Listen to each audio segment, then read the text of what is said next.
Welcome back, Rebel Retirees. Today, Rebel Retiree shares part 4 in our Just-in-Time Retirement series. If you haven't seen parts 1, 2, and 3, please go back and see those videos so you can get a complete understanding of how just-in-time retirement can work for you and your retirement. Today's video is titled Eliminating Waste and the Cost of Ownership. Let's get started. Imagine that you retired today. How would you celebrate the occasion? The quintessential act is to embark on a journey with no timetable. After all, no one's expecting you at the office ever again. One man that we met was embarking on his journey.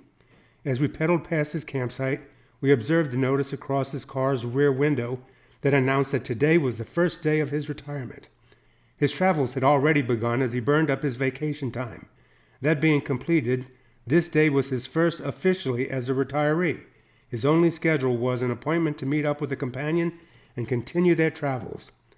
I hope that he had the good fortune to meet his retired self and the time to ponder the opportunities that freedom offers him. Of course, I don't know how long this guy could sustain his trip or what his budget was. I do know that many never make the decision to wander at all. As this is the 4th installment in the series, we're going to use lean thinking to create the life we value. Maybe for you, the journey of discovery is actually possible. In the last installment, we practiced eliminating waste in a virtual workspace. Today, we graduate to real-world scenarios and real-world solutions. Our project today is creating a post-retirement travel adventure. Against the advice of their financial planners, many take that lavish month-long trip to China to celebrate their newfound freedom.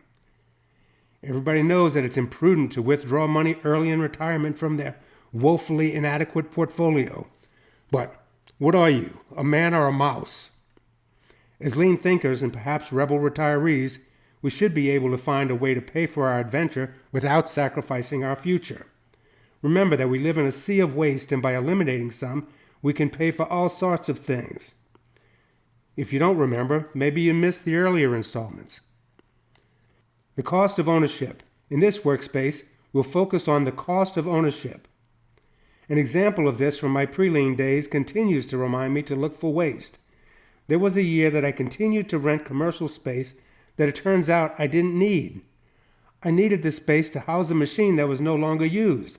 The machine was kept because it had a good engine worth $4,000. So in my wisdom, I paid $1,000 a month to house a machine that would go to the dump. I'm not the only one that has paid $12,000 to keep a worthless item. Prior to this incident, I would cite an example of waste.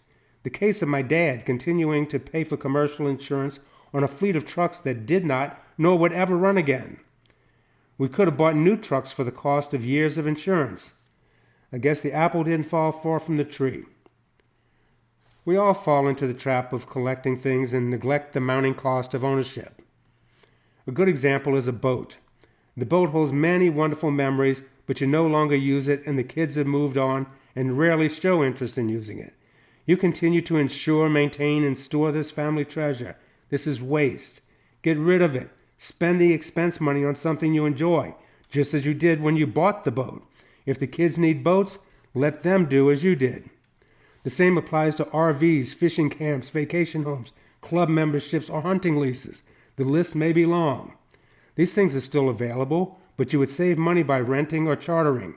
The cost of ownership has constraints that take away your choices. As a lean thinker, you always let value pull your value stream. If anything lacks value, get rid of it. Pay only for what you value. Remember this. When you're at the airport, don't always buy a car. Just rent one, use it, and then give it back. By now, you may be getting a feel for how you can eliminate some waste and purchase that retirement adventure with the savings. Next, we'll confront the subject that nightmares are made of. What about the house? Assume that you have already acknowledged the value of a post-retirement travel adventure. As a lean thinker, you struggle to prioritize the value of the trip and the value of paying the cost of owning a house. For many, it comes down to either the house or the trip. Some find a solution easy, and some find no solution at all. I've pondered this scenario, and my version goes like this. You have the money to take a 3-month trip. If you eliminate the cost of owning a house, insurance, property tax, utilities, maintenance, etc., the trip could now be 12 months. How much do you love your house that you would sacrifice that year-long adventure? People choose different things. If you choose the trip, find a buyer, and let's say you both agree the house is worth $500K. The buyer pays the money, you put it in the bank to buy another house of equal value whenever you get back. Now I know that people are going to say that the real estate ladies took $30K. It is the 21st century. I can't think of many more worthless bottom feeders than real estate agents. Sell your house on Craigslist and save your money. After a year of travel, who knows how your perspective will have changed? Find a new home in the place of your new dreams, or not. Some, including me, find the thought of selling your house to go on vacation pretty extreme. But many, including me, can attest to the incredible sense of freedom that homelessness provides. There is another way to travel for those with the right attitude and disposition. The lady at the pier. The lady at the pier turned out to be an expert house swapper. This was totally new to me, but it's easy to picture as an advanced form of Airbnb. This retired woman from Washington, D.C. was staying in a stranger's house and driving their cars. She had just driven back from Yellowstone and was visiting Glacier. Back in D.C., someone else was living in her house and was also taking her car on a trip to Ohio. It seems that she travels the world, swapping homes, except for Thailand, which is so economical that she doesn't bother. Curious, I looked up house swapping. The practice has been around a long time and takes many forms. I must admit that the concept is so incredibly lean. To participate, one must be comfortable with someone they've never seen living in their house. Even though they communicate extensively beforehand, this isn't for me. Recently, I saw someone on Facebook looking for someone to pet sit in their home while they went on a trip. This was a retired couple on a good pension. They lived near a world-class tourist destination. For the cost of airfare, they could travel the world essentially for free. M&E, the world could be your oyster. Closing thoughts. Keep thinking lean and you'll start seeing others that have eliminated waste and are pursuing the retirement of their dreams.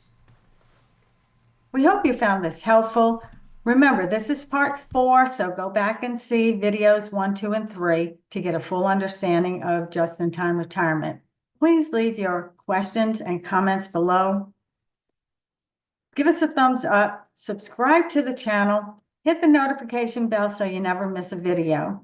Thank you for watching. I'm Arlene with Rebel Retirement, and we'll see you next time.